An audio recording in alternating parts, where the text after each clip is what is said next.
Very recently, there was a podcast put out by none other than Chris Williamson, aka Chad Williamson, who has his own podcast, obviously.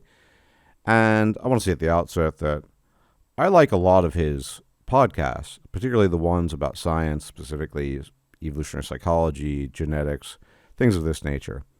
But every now and then, he'll kind of get on a person that I might refer to as a dude bruh, right? Some guy who made it to the top by means of semi-impossible odds. And his most recent discussion was about how you can develop confidence, right? And I did listen to the whole thing, but the podcast really highlighted the fundamental problem and disconnect between the realities of different individuals. And as you can see on the screen, that none other than the Slayer of Tax Dragons himself, the Lord of Gingers, the Baron of Brooklyn, the Lord of No Fapping, Pete, that guy who refused to invite to gatherings, went toe-to-toe with Chad Williamson himself. And of course, his point makes perfect sense, because I listened to the podcast. They even talked about things like heritability to some degree. But fundamentally, they were making claims about anyone, no matter what heritable disadvantage, can basically achieve anything. And they didn't outright say it, but that was the suggestion again and again and again.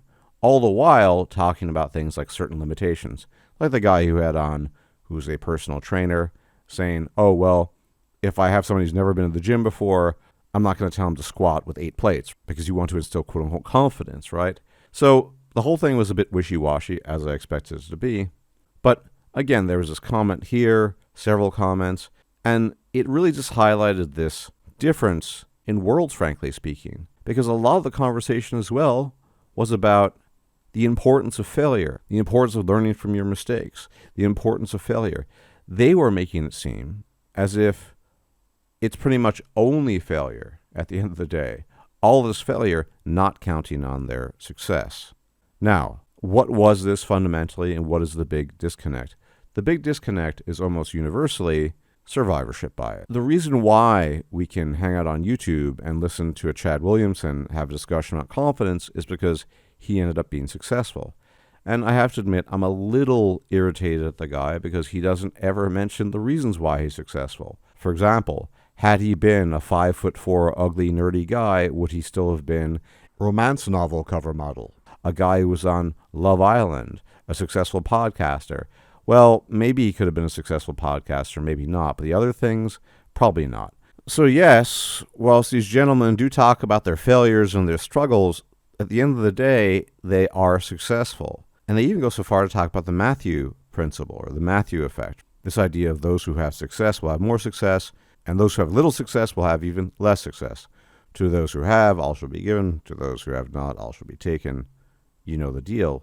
And not once do they bring up the possibility of someone who only knows failure, or primarily failure, with insufficient success, to instill in them to pursue the things that they quote-unquote should be pursuing.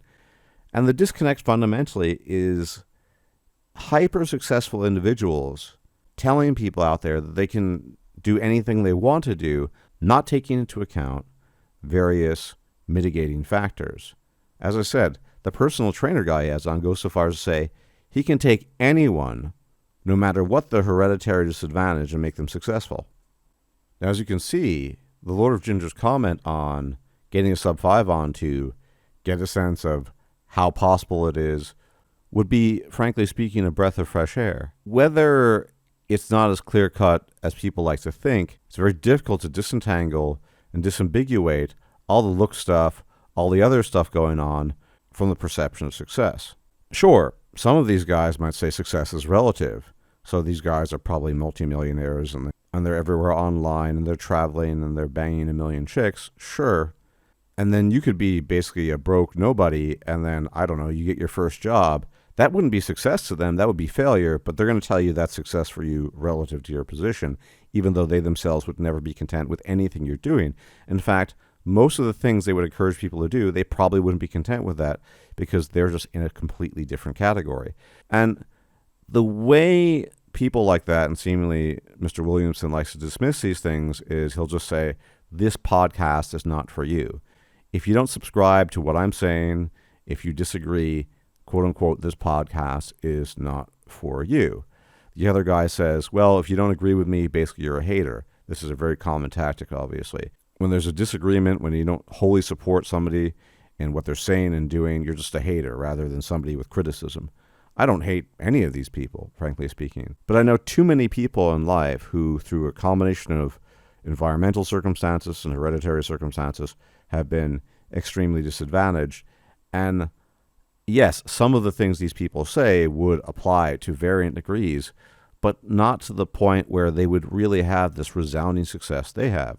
Again, survivorship bias. Sure, you can have a podcast about confidence, but I think such a podcast, or even any discussion about that topic, needs to entail all the factors that go into it, and not make claims of universality. And in particular, if some of the claims of people, quote unquote, in the black pilosphere are so inaccurate, and if they're in error, then we should see more people of resounding success out there doing these podcasts, doing this, that, and a third, without the same profile as a Chris Williamson, for example.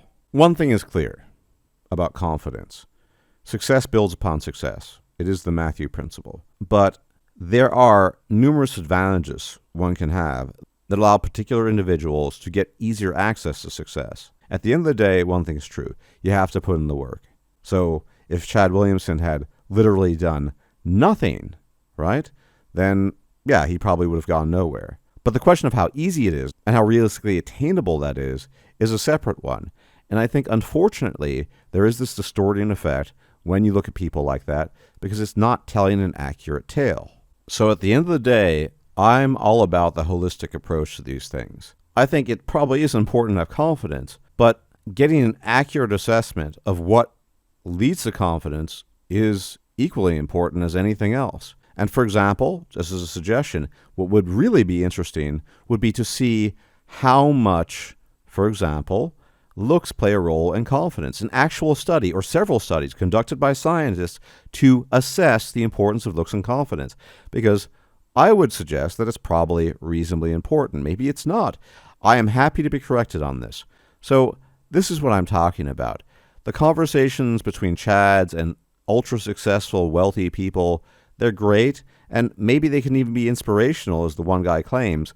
But for the little people, it's not going to cut the mustard. They need something else. They need something they can actually sink their teeth into, something that's relatable, and something that actually makes sense, which is why I think studying it from all angles would be a great idea, in particular the looks angle. So in summary, I'm not advocating simple pessimism or negativity, but a realistic accounting of things that takes into account all possible causal factors. And to this end, I would love to see studies about the relationship, specifically between confidence and looks. As always, thank you for tuning in. Please leave a like, share, comment, subscribe, all that YouTube jazz. And if I'm still alive, I'll check you out later. Take care, and may the gods watch over you. If you liked this video, please like, share, and subscribe. And if you enjoy my content, please consider making a donation or becoming a patron. Thanks for watching.